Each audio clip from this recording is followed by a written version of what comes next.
आप ज़िंदगी में पूरी तरह से अंदर से टूट चुके हो और आपको बिल्कुल भी उम्मीद नहीं है कि आपकी ज़िंदगी में कुछ भी बेहतर होने वाला है। तो आज के इस वीडियो में उम्मीद से मिलते हैं और ख़ुद को थोड़ा सा और बेहतर जानते हैं, खुद की मरम्मत करते हैं, खुद को जोड़ते हैं। आज है डे 6 और हम बात करने वाले हैं सैडनेस, ग्रीफ की। दुख, हम सबको कहीं ना कहीं कभी ना कभी दुख मिलता है। हमारे आसपास बहुत सारे लोग ऐसे हैं जो कि दुखी हैं। दोस्तों, दुख क्या होता है? जब भी हमें कुछ पास में ऐसा होता है हमारे साथ जिसे हम बार बार अपने लाइफ में जी रहे होते हैं। ज़िंदगी में वो एक बार घटा है, पर यहाँ दिमाग में, हमारी मेमोरी में वो हर दिन घट रहा होता है। तब हमारा मन दुखी होता है। और ये दुख कुछ भी हो सकता है दोस्तों। किसी अपने का खोना, लाइफ में आपने पीछे कुछ ऐसा कर दिया जिसके लिए आप दुखी फील कर रहे हो। मैं अगर अपनी बात करूं, जब मैं इस पूरे स्क्रिप्ट की तैयारी कर रहा था और मैंने जब अपने आप से पूछा कि मैं किस वजह से दुखी फील करता हूं, तो मुझे रियलाइज़ हुआ कि मेरे मामा और मेरी नानी, जब वो अपनी अंतिम सांसें ले रहे थे, उस वक्त मैं उनके साथ नहीं था। और इस बात को याद करके कि मैं उस वक्त उनके पास नहीं था, मैं अक्सर दुखी हो जाता हूँ। तो अब मैं क्या कर सकता हूँ उस सिचुएशन में? या तो मैं बार बार उस इंसिडेंट को याद करूँ और हमेशा दुखी रहूँ, या फिर मैं पॉजिटिव हो सकता हूँ। पॉजिटिव कैसे हो सकता हूँ? मैं क्या याद कर सकता हूँ? जो मेरी मेमोरीज़ हैं पास्ट में, जो मैंने उनके साथ अच्छा वक्त बिताया है, मैं उसके बारे में सोच सकता हूँ। मुझे याद है कि मैं अपने मामा के साथ क्रिकेट खेला करता था। मेरी नानी मेरे लिए कुछ बनाती थी खाने के लिए, जो सिर्फ मुझे मिलता था, बाकी के सारे बच्चों को नहीं मिलता था। मैं जब रात को सोता था तो उस टाइम पे मेरी नानी मुझे लोरी सुना रही होती थी।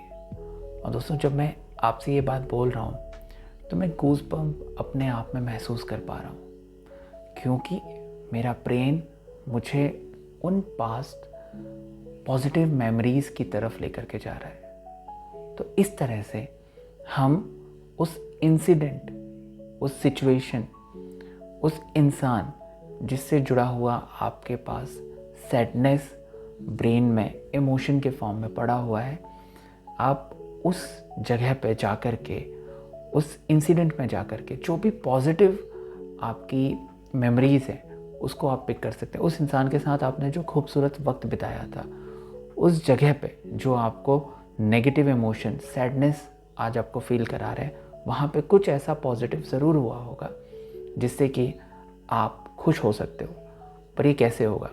क्योंकि मैक्सिमम लोगों के साथ क्या होता है कि जब वो सैड फील करते हैं किसी इंसान के लिए, किसी सिचुएशन के लिए, तो उस टाइम पे उन्हें कुछ भी पॉजिटिव याद नहीं आता।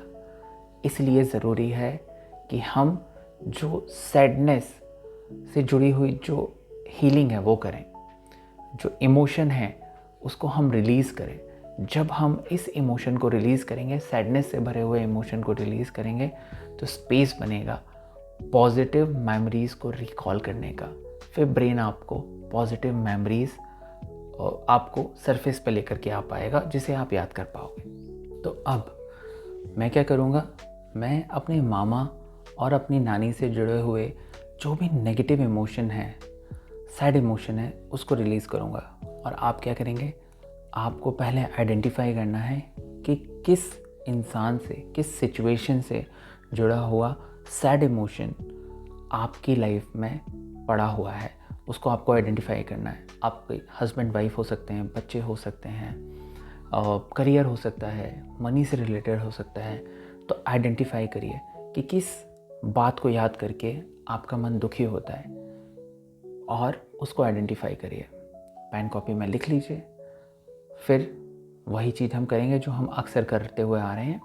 हम पहले रिस्पॉन्सिबिलिटी लेंगे कि इस इमोशन, मेरी बॉडी में स्टक है ये इमोशन। दूसरा काम हम क्या करेंगे?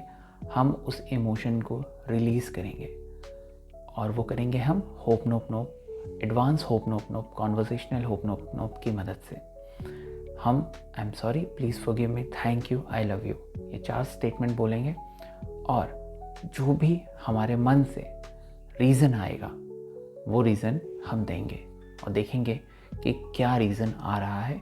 कोई भी रीज़न आ सकता है। अगर कोई रीज़न नहीं आता तो भी इट इज़ ओके, आप सिर्फ आई एम सॉरी बोल सकते हैं। अगली बार में जब कुछ आता है तो आप तब बोल सकते हैं। तो अब हम स्टार्ट करते हैं। आई होप कि आपने अपना जो सैड इमोशन है, जिस भी इंसान से जुड़ा हुआ, सिचुएशन से जुड़ा हुआ, उसको आइडेंटिफाई कर लिया होगा, क्योंकि जब मैं आई एम सॉरी बोलूँगा तब आपको उस वक्त उस इंसान या उस सिचुएशन को फील करना है, उस इंसान को आपको विजुलाइज़ करना है, सिचुएशन को विजुलाइज़ करना है और आपको फील करना है कि आप उस इमोशन को रिलीज़ करने के लिए ये एडवांस होपनोप कर रहे हैं। तो हम स्टार्ट करते हैं। सो कंफर्टेबली बैठ जाइए, जिस भी पोजीशन में आप कंफर्टेबल हों। उसके बाद एक हाथ जो है वो आप अपने हार्ट पे रख लीजिए, दिल पे आपको अपने हाथ रखना है। आँखों को बंद कर लीजिए और अब मेरे साथ दोहराएंगे। I take 100% responsibility for feeling this sadness in my heart. आपके लिए ये स्टमक एरिया भी हो सकता है, कोई भी दूसरा बॉडी पार्ट हो सकता है। तो वापस से इसे हम रिपीट करेंगे। I take 100% responsibility for feeling this emotion of sadness.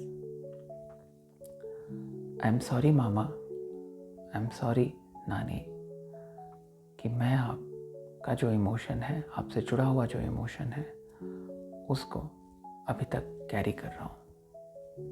Please forgive me mama, please forgive me नानी, कि मैं अब तक इस इमोशन को रिलीज़ नहीं कर पाया। Thank you mama, thank you नानी, कि आपने मुझे इतने सारे पॉजिटिव इमोशंस दिए, आपके साथ बिताया हुआ इतना सारा अच्छा वक्त मुझे इस वक्त याद आ रहा है। I love you mama, I love you नानी, सिखाने के लिए कि दुनिया में कितना प्यार है, कितना अपनापन है और रिश्ते कितने इम्पॉर्टेंट होते हैं, कितने अमूल्य होते हैं। I love you mama, I love you नानी। और अब आपको एक गहरी सांस लेनी है।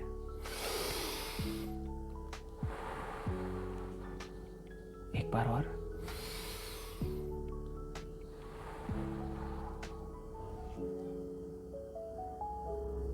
अब दोस्तों चेक करिए, जो भी नेगेटिव इमोशन आप फील कर रहे होंगे आपके बॉडी के किसी भी पार्ट में, वो इमोशन आपके मेल्ट हो जाएंगे, वो इमोशन पूरी तरह से ख़त्म हो जाएंगे। कोई भी इमोशन जो आपके मेमोरीज़ में पड़ा हुआ है, जो आपके बॉडी के किसी पार्ट में स्टोर है, वो बहुत आसानी से रिलीज़ हो सकता है अगर हम ये होपनोप टेक्निक को रिपीट करें बार बार।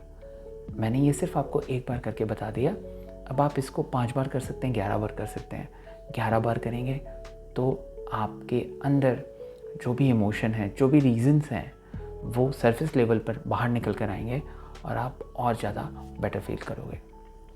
तो दोस्तों, एक पॉजिटिव अफर्मेशन जो मैं आपको देना चाहता हूँ कि I choose to let go of this emotion. मैं इस इमोशन को अब जाने देता हूँ, क्योंकि मैं अपनी लाइफ में नए पॉजिटिव इमोशन को इनवाइट कर रहा हूँ। मुझे बताइएगा वीडियो में कमेंट करके कि आपने कौन सा सैड इमोशन रिलीज़ करा और रिलीज़ करने के बाद आपको कैसा लग रहा है। आपसे मिलूँगा कल एक और इमोशन को हील करने के लिए। Thank you so much.